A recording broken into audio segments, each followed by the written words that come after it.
Voilà. Pour eux, le vote électronique est antidémocratique car il autorise une fraude indétectable. Même pas vrai, disent les fabricants de machines à voter. Comment ça, pas vrai?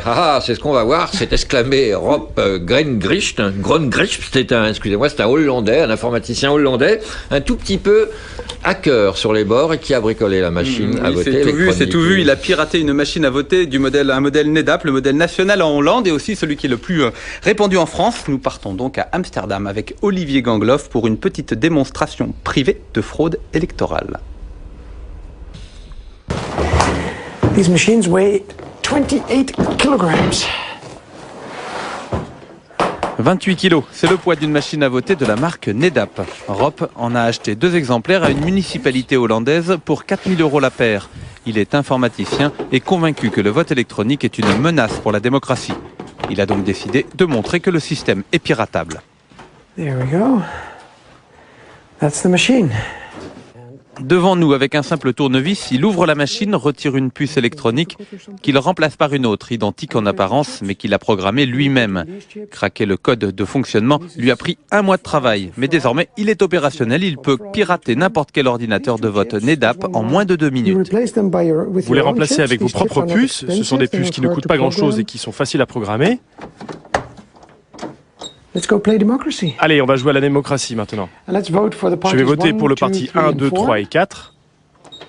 Rob accomplit maintenant son devoir de citoyen. Pour les besoins de la démonstration, il vote plusieurs fois pour différents candidats, sans donner une seule voix au 5e qu'il a intitulé « Le Parti de la fraude ». Là, je clôture l'élection en appuyant sur ce bouton et en tournant cette clé. De l'autre côté de la machine, il y a une imprimante. Elle permet de sortir les résultats officiels. Normalement, c'est beaucoup plus long car il y a beaucoup plus de votants. Et voilà le document officiel. À partir de ce document officiel, il procède rapidement au dépouillement du scrutin. Le parti du PVDA a 3 voix, nous lui en avions pourtant donné 4. Et le grand gagnant de cette élection est le parti de la fraude avec 5 voix.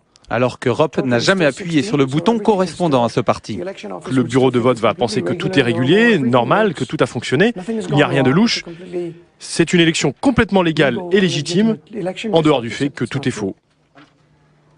Depuis que cette démonstration a été médiatisée en Hollande, la société NEDAP a fait installer des scellés sur ses machines pour empêcher l'accès aux circuits électroniques à des personnes non autorisées. Mais pour cet informaticien militant, ça ne change rien au fond de l'affaire. Cette fraude indétectable peut venir de l'intérieur. Les gens de NEDAP ou les importateurs en France, par exemple, ils ont accès à ces machines en permanence. Ils changent régulièrement les puces pour actualiser les logiciels nouvelles versions. Aux Pays-Bas, suite aux exploits de Rob Grongricht, une commission nationale a été mise en place. Lui est convaincu que son pays va abandonner le vote exclusivement électronique. L'Irlande, devenue suspicieuse, a remisé au placard les 7500 machines qu'elle avait commandées à NEDAP en 2004. En France, le nombre d'électeurs appelés à voter sur des ordinateurs augmente à chaque élection. Le 22 avril prochain, vous serez 1 million à faire confiance à une machine électronique. Eh ben.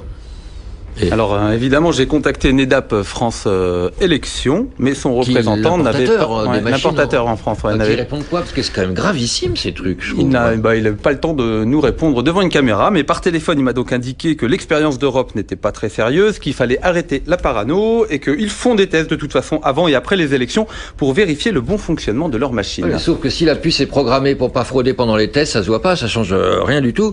Et ça, il y a des informaticiens français qui le disent. Il n'y a pas que le type à Grongricht. Là, il y a des Français qui militent contre les ordinateurs de vote. Et ils ont un site internet. Oui, c'est www.recul-démocratique.org. Recul-démocratique.org. Voilà. Exact. Faut pas oublier le tiret. Alors j'ai aussi demandé une interview au ministère de l'Intérieur, mais ce n'était pas possible non plus. Alors ils ont pris la peine de m'envoyer un petit mail, comme ils m'avaient indiqué, où était inscrit que les machines à voter sont autorisées en France depuis 1969. C'est une info, merci.